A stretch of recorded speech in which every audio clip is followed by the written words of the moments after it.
Outsole with Engearment.com, and I have right here before you probably the most technically advanced shoe I've ever reviewed in the last 10 years of Engearment. Saying a lot. This is the Norda 003 with G Plus technology, the Graphene Plus.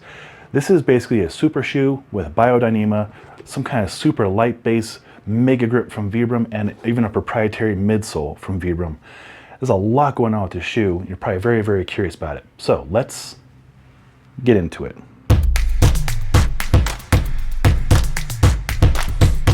First, we'll start with the sizing. This is probably one of the most important aspects of this shoe. I'm a size men's 11.5 across most brands. With Norda, especially this shoe right here, the 003, you need to size up one whole size. So these are in men's 12.5, okay? Noted? So size up one whole size, then the size will be accurate and it will treat you well. So we'll start with the toe box. The toe box, as you can see, is nice and wide. This is very important, in my opinion, for natural splaying of your toes. Personally, it's very important to me as I have arthritis in both my feet, and I've had foot surgeries on both my feet in the last 2 years. So biomechanics is very important to me, and finding a shoe that allows for proper biomechanics and splay is very, very helpful. So if that's important to you, then this is a good feature right there. What you're noticing too are there's no laces. This is the 003 model. There's a base model. Then there's this I have right here, the G Plus, which has the Graphene Plus, which is really cool technology. It's a newer technology. And there's 3 components or 3 different makeups of the G Plus. And this one, I believe they're using the G Plus Thermal, which is going to add a little bit of heat retention, which is going to be great for how I used them. I'll back up. I've had them for about 3.5 months.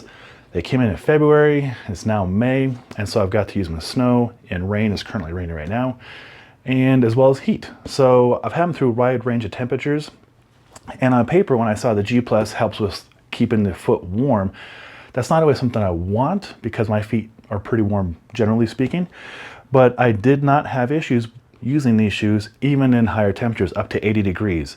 Also by trade, I'm usually on my feet 10 to 12 hours at a time, so if you're people like nurses and doctors probably appreciate this.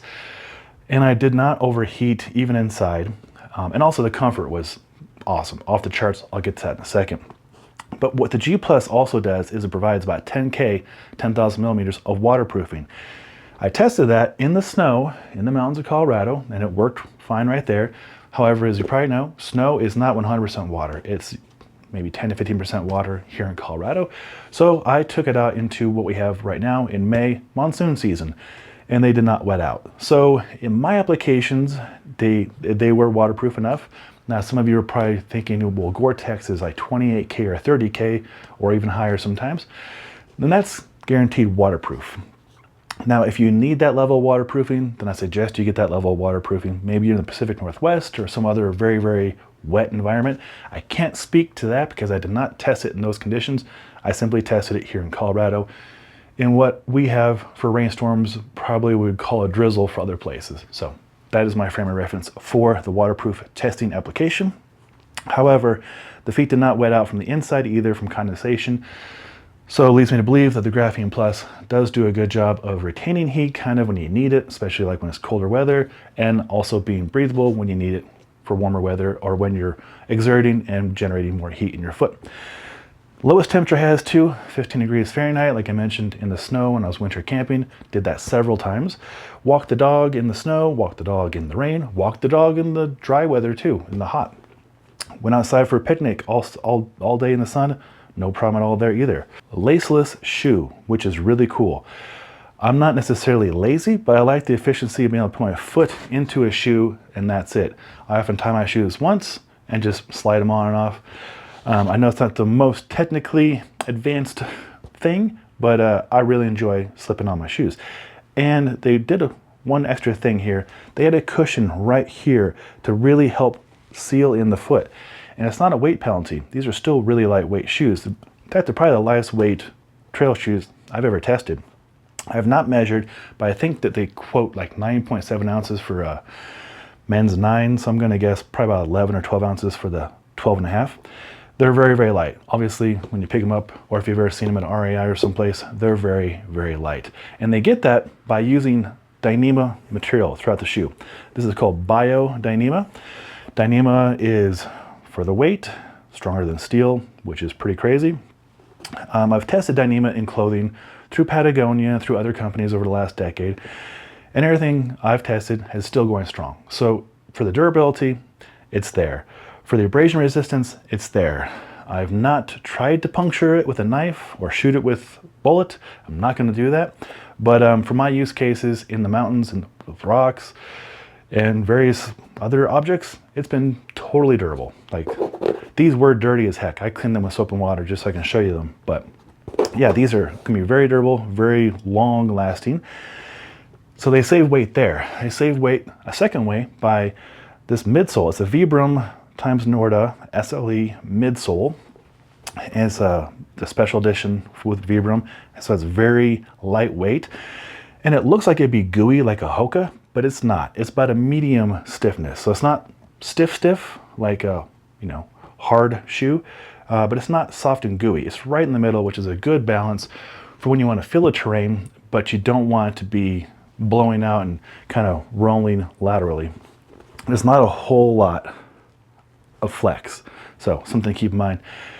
5mm drop, 26 in the rear, 21 in the front, so you can see that right there. So we covered the midsole.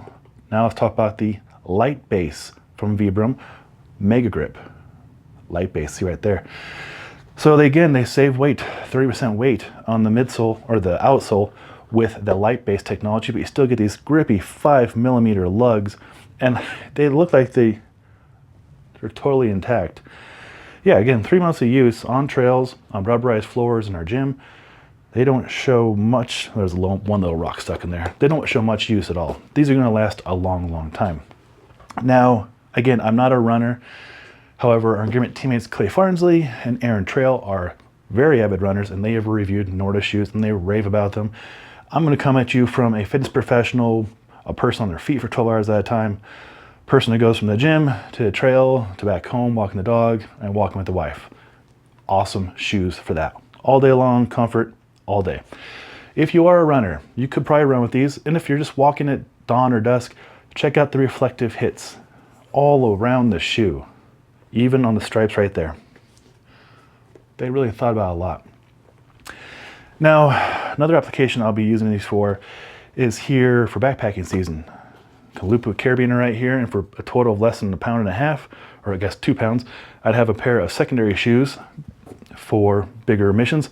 I often hike in my sandals, which sounds kind of ridiculous, but I like to feel the ground and walk through creeks and stuff. So these would be my bigger approach shoes, right? Which is what they're designed for. Price. So all this technology, the Litebase, MegaGrip, SLE midsole, Bio Dyneema, reflective hits, graphene plus. It's going to cost you, right? Yes, $3.25 for these guys right here, and I believe $2.95 for the non-graphene plus version. Is it worth for the graphene plus? Absolutely. I didn't notice my feet getting any hotter with the graphene. I didn't notice any condensation, and I did notice not wetting out from the elements or from the inside out. So it works. It's a lot of technology. They've been around for a while. I've seen some written reviews, but I've not seen a video one, so I wanted to create this for you. If you found this helpful, the sizing, the technology, the fit, and all that, a thumbs up be appreciated. I have some more ultralight gear. Oh, I can't wait to shoot the video for that. If you want to see it, consider subscribing to our Engearment YouTube channel. Also, very importantly, being as these are not necessarily new, I'm sure some of you watching this have experience with Norda and or the 003, and maybe even the 003 with the G+. If you do, please share below where in the world you are, what you've done with them, and what you think of them. We'd love to learn from you as well. I'm Outsole, the owner and director stoke for Engearment. Until next time, take care.